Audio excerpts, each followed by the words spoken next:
అయినా సంబరాలు చేసుకుంది. రైతులకు ఇస్తున్న 2 లక్షల రుణమాఫీ చేయలే, అయినా సంబరాలు చేసుకుంది. ఒక్క మహిళ ఇంట్లుంటే ప్రతి మహిళకు 2500 నెల నెల ఇస్తాడు. 12 నెలలు అయింది, ఒక్క నెల కూడా 2500 ఇయ్యలే.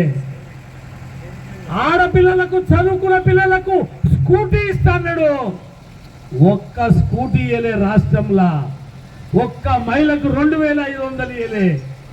నేను అడుగుతున్న కాంగ్రెస్ పార్టీ, ఈయన ముఖ్యమంత్రి అయిన వెంటనే ధరణిని రద్దు చేస్తా అన్నాడు. చేసిండా? కానీ ఇంకోటి చేసిండు. ఈడ మన తర్నికల్ ఉంది, తర్నికల్లా 60-70 ఏళ్ల సంది భూములు తుండుకుంటున్నారు రైతులు. ఆ రైతుల పేర్లు మారుతోగా ఆ భూములు పట్టదారు పేరు మీద పెట్టి పాపం పోయిన 5 ఏళ్ళు ధరలిలా బ్లాక్ లిస్ట్ లో పెట్టిరు. కానీ కాంగ్రెస్ గవర్నమెంట్ వచ్చినాక ఆ ధరణిలకెళ్ళి ఆ భూములు తీసేసి మొన్నటికి మొన్న మన పంచుకుల పోతుంటే మెయిన్ రోడ్ల 50 ఎకరాల భూమి రాత్రో దాన్ని రిజిస్టర్ చేసిర్రు. మేమందరం రైతులు అందరం కలిసి ఈ ఎంఆర్ఓ ఆఫీస్కి పోయినాం.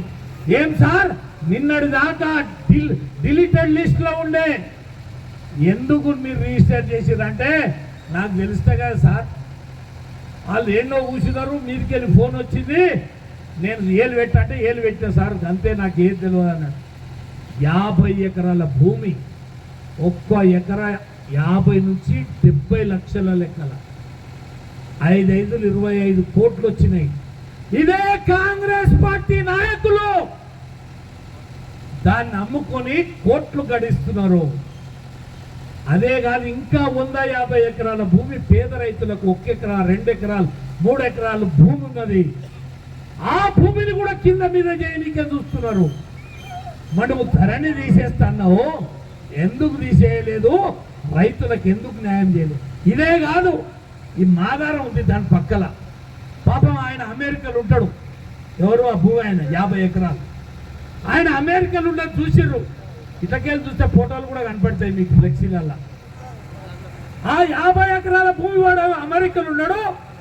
వీళ్ళు ఆ కలెక్టర్ని పట్టుకున్నారు, వీళ్ళే ఆ భూమివాడు అని చెప్పారు. పోయి 50 ఎకరాలు రిజిస్టర్ చేసి వాడు అమెరికాలో ఉండేవాడికి ఎవడో చెప్పిండు, ఎవరో నీ భూమి పీకి రాయడం సాఫ్ చేస్తున్నాను. వాడు అమెరికాకి వెళ్ళి అక్కడున్న రాయబారికి ఉత్తరం రాసిండు, సార్ నేను ఈడున్న నా భూమి ఎవడో రిజిస్టర్ చేసుకున్నాను తెలంగాణలో. అరే ఇది మాయల ప్రభుత్వం ఉంది రో నాయన అని ఆ రాయబారి ఇక్కడ రాయబారికి రాసిండు. ఆ నరేంద్ర మోడీకి ఆ ఉత్తరం పోయింది, ఆ ఉత్తరంకి వెళ్ళి ఇక్కడికి వచ్చింది హైదరాబాద్లో.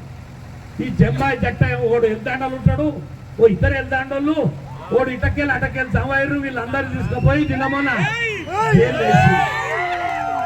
నేను అడుగుతున్నా, 50 ఎకరాల భూమి అది వాంపటకు చేసింది. ఇలా ఇక్కడ కుప్పగండ్లు ఉంది, 1600 ఎకరాల భూమి పట్టా కాదే, దాని మీద మన నాయకులు కన్ను పడ్డది. ఇప్పటికో 30 ఎకరాలు అయిపోయింది. ఇదే కాదు, తుపాకులు చేతబట్టి ప్రాణాలు అర్పించి 6 మంది అజిలాపురంలో హతమైపోయిరు, చచ్చిపోయిరు. పేదల భూములు కావాలని కుందారం భూముల మీద యుద్ధం చేసిరు వాళ్ళు. పాపం కీర్తిశేషులు కిష్టారెడ్డి గారు ఎమ్మెల్యేగా ఉన్నప్పుడు, సుధారాణి కలెక్టర్ ఉన్నప్పుడు ఆ పేదలకు ఆ భూములన్నీ కూడా పట్టాలు ఇచ్చిండ్రు. కానీ ఇవాళ ఆ భూములన్నీ 60 ఎకరాల భూమి నక్సలైట్ల ఉద్యమం, కిష్టారెడ్డి శ్రమ ఇవాళ గాలి కలిపేసి ఆ భూముల రైతులని బెదిరించి 60-70 ఎకరాలు గుంజుకున్నారు. ఇంకా అక్కడ 700 ఎకరాలు ఉంది, దాని మీద కన్నేసిర్రు.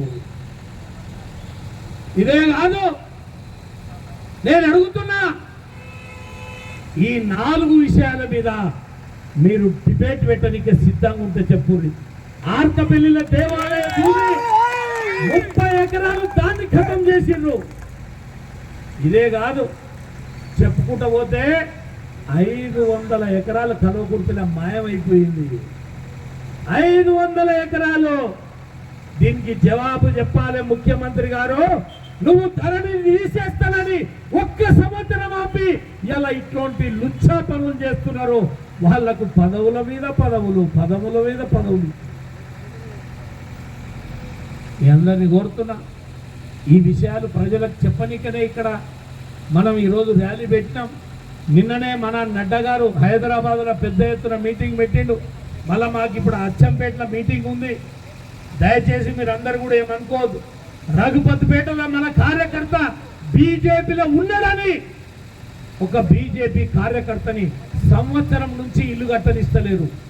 ఒక్క సంవత్సరం నుంచి సీకులు సిమెంట్ తెచ్చుకొని సంవత్సరం పంజుగులలో ఒక లీడర్ ఉంటాడు, వాడు కాసిం రజ్వీ అనుకుంటున్నాడు.